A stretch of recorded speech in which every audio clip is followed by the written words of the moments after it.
আসসালামু আলাইকুম। এখানে একজন বোন জানতে চাচ্ছেন পুরুষ আর মহিলাদের জন্য নামাজ পড়ার নিয়মটা কি এক, আর হানাফি এবং শাফিদের নামাজের নিয়মে কি পার্থক্য? বোন, আপনি প্রশ্ন করলেন যে নামাজ পড়ার নিয়মটা পুরুষ আর মহিলাদের ক্ষেত্রে এক কিনা, শাফি আর হানাফির ক্ষেত্রে এক কিনা। আমাদের নবীজি মুহাম্মদ সাল্লাল্লাহু আলাইহি ওয়াসাল্লাম বলেছেন, এটা আছে সহিহ বুখারীতে খণ্ড নম্বর 1। নবীজি বলেছেন, নামাজ পড়ো যেভাবে আমাকে পড়তে দেখেছো। নবীজি এটা বলেননি যে মহিলারা একভাবে নামাজ পড়বে, পুরুষরা আরেকভাবে নামাজ পড়বে। আরেকটা হাদিস, এটা হচ্ছে সহিহ বুখারী খণ্ড 1 বুক অফ সালাহ, যে সাহাবিয়াগণও পুরুষদের মতো করে নামাজ পড়তেন। পুরুষ আর মহিলাদের নামাজ পড়ার জন্য আলাদা কোনো নিয়ম নেই। নামাজ পড়বেন সেভাবে যেভাবে নবীজি পড়তেন, সে আপনি পুরুষ হন বা মহিলা হন।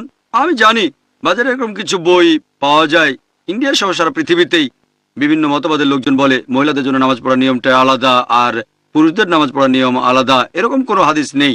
ইসলাম সম্পর্কে যদি কিছু বলেন, সেখানে কোরআন বা সহিহ হাদিসের রেফারেন্স থাকতে হবে। সব সময় কোরআন এবং সহিহ হাদিস। তাহলে যখন রেফারেন্স দেবেন যে কোনো বিশেষজ্ঞ হোক, পৃথিবীর সবচেয়ে বড় বিশেষজ্ঞ, যদি তিনি কিছু বলেন, প্রমাণ থাকতে হবে। কোরআন এবং সহিহ হাদিস প্রমাণ দেখাতে হবে।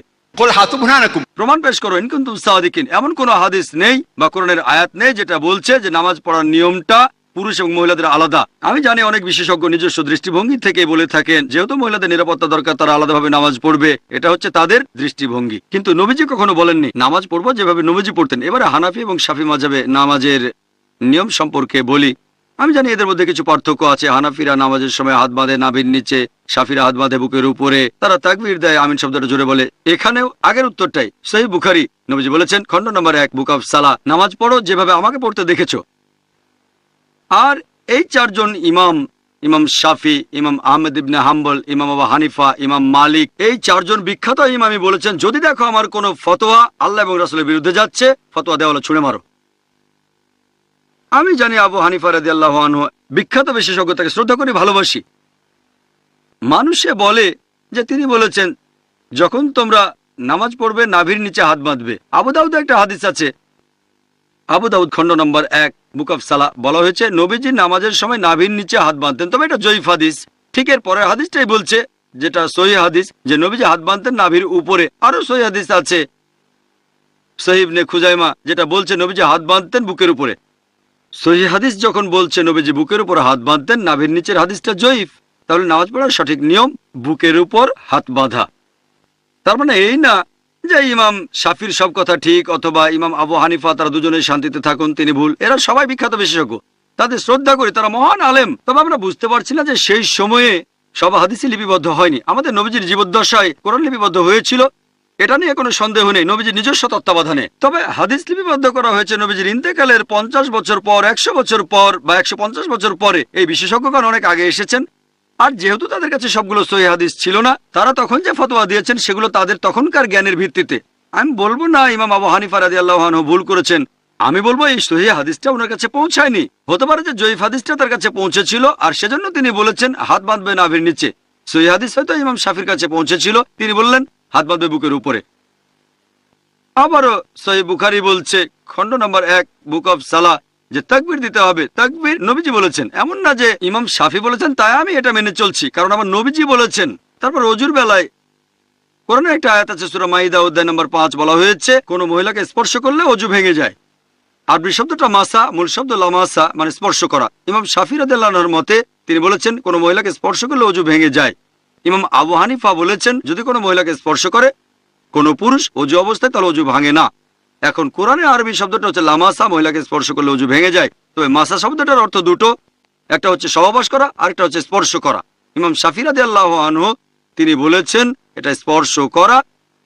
ইমাম আবু হানিফা তিনি ধরে নিয়েছেন সহবাস করা। এখানে তাদের মতটা আলাদা। তবে যদি সুন্নান আবু দাউদ পড়েন খণ্ড নম্বর 1, এখানে বলা হয়েছে যে হযরত আয়েশা রাদিয়াল্লাহু আনহা নবীজি ওযু থাকা অবস্থায় তাকে চুমু দিলেন, তারপর নবীজি আবার ওযু না করে নামাজ পড়তে চলে গেলেন। আরেকটা হাদিস আছে সহিহ বুখারীতে বুক অফ সালাহ খণ্ড নম্বর 1, হযরত আয়েশা ঘুমাচ্ছিলেন, নবীজি তার পা সরিয়ে নামাজ পড়লেন। এটাই প্রমাণ করে যে স্পর্শ করলে ওযু ভেঙে যায় না। এখানে আবু হানিফা রাদিয়াল্লাহু আনহু ঠিক বলেছেন, আর ইমাম শাফি আমি বলবো না তিনি ভুল করেছেন ইচ্ছাকৃতভাবে, হাদিসটা ওনার কাছে পৌঁছায়নি। সবাই বিখ্যাত বিশেষজ্ঞ, আর তারা বলেছেন দেখো যদি আমার কোনো ফতোয়া আল্লাহ এবং রাসূলের বিরুদ্ধে যাচ্ছে, তোমরা আমার ফতোয়া দেওয়ালে ছুঁড়ে মারো। আমি তাই বলবো, আমি একজন পাক্কা হানাফি। আমি ডক্টর জাকির নায়েক একজন পাক্কা হানাফি। কেন? আবু হানিফা ফতোয়া দিয়েছেন নাভির নিচে হাত বাঁধবে নামাজ পড়ার সময়, কিন্তু সহিহ হাদিস বলছে বুকের উপরে। তাই আমি নামাজের সময় হাত বাঁধি বুকের উপরে। আমি একজন পাক্কা হানাফি। ইমাম শাফি বলেছেন যদি দেখো আমার কোনো ফতোয়া আল্লাহ এবং রাসূলের বিরুদ্ধে যাচ্ছে সেটা দেওয়ালে ছুঁড়ে মারো। ইমাম শাফি বলেছেন অজু অবস্থায় কোনো মহিলাকে স্পর্শ করলে অজু ভেঙে যায়, কিন্তু সহিহ হাদিস বলছে অজু ভেঙে যায় না। তাহলে কোনো মহিলাকে অনিচ্ছাকৃতভাবে স্পর্শ করলে অজু ভেঙে যায় না। যেহেতু আমি ইমাম শাফির ফতোয়া দেওয়ালে ছুঁড়ে মেরেছি, তিনি বলেছেন আমি একজন পাক্কা শাফি, আমি পাক্কা হানাফি, পাক্কা শাফি, আমি পাক্কা হামলি, এছাড়া পাক্কা মালিকি। পাক্কা মানে খাঁটি, আমি মেনে চলি 100%, অন্যরা মানে হয়তো 80 বা 90% অথবা আবু হানিফার 60%, আমি পুরোপুরি মেনে চলি। এই চারজন ইমামই বলেছেন যদি দেখো আমার কোনো ফতোয়া আল্লাহ এবং রাসূলের বিরুদ্ধে যাচ্ছে, ফতোয়া দেওয়ালে ছুঁড়ে মারো। এই চারজন ইমামই বিখ্যাত বিশেষজ্ঞ, তাদের শ্রদ্ধা করি। তবে আমাদের বুঝতে হবে সব হাদিস তখনও লিপিবদ্ধ হয়নি। এখন সবকিছু আমাদের হাতের নাগালে, সিডি রোমে পাবেন, বইয়ে পাবেন, অ্যাভেলেবল। তখনকার দিনে ছিল পর্যাপ্ত তথ্যের অভাব। যেমন ধরেন আমার ভাই একজন ডাক্তার আর কোপার্নিকাস একজন বিখ্যাত বিজ্ঞানী ছিলেন, তবে বিজ্ঞানের ব্যাপারে কোপার্নিকাসের চেয়ে আমার ভাইয়ের জ্ঞান অনেক বেশি, আইনস্টাইনের চেয়েও। তবে আইনস্টাইন আরো মেধাবী ছিলেন, এখন বিজ্ঞান অগ্রসর হয়ে গেছে।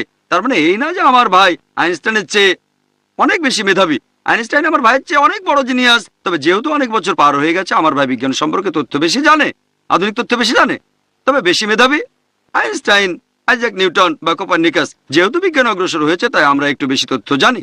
এই চারজন ইমাম জিনিয়াস ছিলেন, তাদের ভালোবাসি, শ্রদ্ধা করি। তবে এখন অনেক কিছু লিপিবদ্ধ হয়েছে আর আমাদের বুঝতে হবে আল্লাহ পবিত্র কোরআনে বলেছেন সূরা আল ইমরান অধ্যায় নম্বর 3 আয়াত 103, ওয়াতাসিমু বিহাবলিল্লাহি জামিআ ওয়ালা তাফাররাকু। তোমরা আল্লাহর রজ্জু শক্ত করে ধরো, পরস্পর বিচ্ছিন্ন হয়েও না। আমরা বিভিন্ন দলে ভাগ হব না।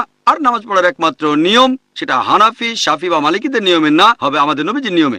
আর ইমাম আবু হানিফা রাদিয়াল্লাহু আনহু, ইমাম শাফি রাদিয়াল্লাহু আনহু বলেছেন তোমরা যদি দেখো আমার কোনো ফতোয়া আল্লাহ এবং রাসূলের বিরুদ্ধে যাচ্ছে, আমার ফতোয়া দেওয়ালে ছুঁড়ে মারো। তাহলে পাক্কা হানাফি হিসেবে সহিহ হাদিসের কথা মেনে চলবেন, পাক্কা শাফি হিসেবেও আপনি সহিহ হাদিসের কথা মেনে চলবেন। তাহলে সত্যিকারের ইসলাম মেনে চলা হবে। আশা করি উত্তরটা পেয়েছেন।